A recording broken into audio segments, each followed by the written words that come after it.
रिया चक्रवर्ती के परिवार पर सीबीआई का शिकंजा कसता हुआ चला जा रहा है, लेकिन इस वक्त की बड़ी खबर का हम सीधे रुख करेंगे। मुंबई से बहुत बड़ी जानकारी निकलकर सामने आ रही है। सुशांत केस में आपको बताते चले, एनसीबी की पूछताछ में बड़ा खुलासा हुआ है। एक ड्रग्स सप्लायर पकड़ा गया था जिसका शौविक चक्रवर्ती से रिश्तों का खुलासा, यानी कि आपस में दोनों जानते थे एक दूसरे को। ये बड़ी जानकारी ड्रग पैडलर ने पूछताछ में शौविक चक्रवर्ती, जो रिया चक्रवर्ती का भाई है, उसका बकायदा नाम लिया है। ड्रग पैडलर ने पूछताछ में उसका नाम लिया है। यकीनन अब यहां पर शौविक चक्रवर्ती की मुश्किलें बढ़ेंगी। सीबीआई जिससे पूछताछ कर रही है, इस वक्त भी इस सप्लायर से पूछताछ कर रहा है नारकोटिक्स कंट्रोल ब्यूरो। पकड़ा गया ड्रग पैडलर शौविक से जुड़ा हुआ था, ये बड़ी जानकारी। और आपको ये भी बताते चले कि कुछ ऐसे व्हाट्सएप चैट भी सामने आए थे जिसमें इस ओर इशारा मिल रहा था कि शौविक कुछ ऐसे लोगों को जानता है जो ड्रग पैडलर हैं। इसके बारे में और ज्यादा जानकारी के साथ अरविंद ओझा हमारे संवाददाता जुड़ चुके हैं। अरविंद, क्या बड़ी जानकारी मिल रही है? ड्रग पैडलर ने पूछताछ में शौविक चक्रवर्ती का नाम लिया है।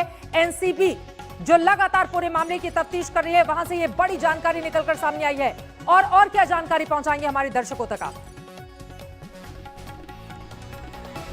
जी देखिए, मैं इस वक्त एनसीबी मुंबई ऑफिस में ही मौजूद हूं और आपको बता दूं कि आज तक को जो एक्सक्लूसिव जानकारी मिली है उसके मुताबिक एनसीबी ने कुछ देर पहले मुंबई में रेड करके एक ड्रग पैडलर को हिरासत में लिया था, जिससे पता चला था कि वो बॉलीवुड के लोगों को ड्रग सप्लाई करता है। लेकिन अब पूछताछ में बड़ा खुलासा किया है। खुलासा ये किया है कि वो रिया का जो भाई था शौविक, उसके संपर्क में था। अब इस खुलासे के बाद जो एनसीबी की टीम है उससे और कड़ाई से पूछताछ कर रही है। और आपको बता दूं, जो सूत्रों के जरिए हमें जानकारी मिली है कि एनसीबी के पास कुछ एविडेंस भी मिले हैं। हालांकि आपको बताऊं कि ईडी ने ऑलरेडी नारकोटिक्स कंट्रोल ब्यूरो को एविडेंस दिया था, काफी चैट्स दिए थे, लेकिन नारकोटिक्स कंट्रोल ब्यूरो के अधिकारियों ने बताया कि अगर इस चैट के आधार पर हम किसी को सम्मन देते हैं तो वो सीधा सीधा आके मना कर देगा कि ये हमारे चैट्स नहीं है। साथ ही साथ मेडिकल जो जांच होगी उसमें भी काफी दिनों बाद कुछ नहीं निकलेगा। इसलिए नारकोटिक्स कंट्रोल ब्यूरो ने दूसरी लाइन पकड़ी और जो ड्रग पैडलर था, मुखबिरों के आधार पर उसको आज हिरासत में लिया। उससे पूछताछ हुई। और पूछताछ में उसने शौविक चक्रवर्ती के साथ किस तरह से रिश्ते का उसने खुलासा किया है? क्या कंजम्पशन को लेकर, या ये लोग लगे हुए थे, ड्रग्स का व्यापार करते थे, बेचते थे, दूसरों लोगों तक पहुंचाते थे? किस तरह से शौविक चक्रवर्ती का नाम इस पूरे मामले पर आया है? कैसे उसने नाम लिया है शौविक चक्रवर्ती का? ड्रग पैडलर से जब पूछताछ की गई तो उसने अपने रिश्ते को लेकर जानकारी दी है एनसीबी को। अरविंद जी, मैं आपको चित्र एक बार तस्वीर जरूर दिखा देता हूं कि देखिए, अब इस वक्त मैं एनसीबी दफ्तर पर भी मौजूद हूं और मैं आपको बताऊं कि अभी तक की जो जानकारी मिली है उसके मुताबिक ड्रग पेडलर ने अपना कनेक्शन शौविक चक्रवर्ती से बताया है। और अभी तक की जानकारी के मुताबिक शौविक चक्रवर्ती, जो हमें शुरुआती जानकारी मिली उसके मुताबिक इससे ड्रग्स लेता था।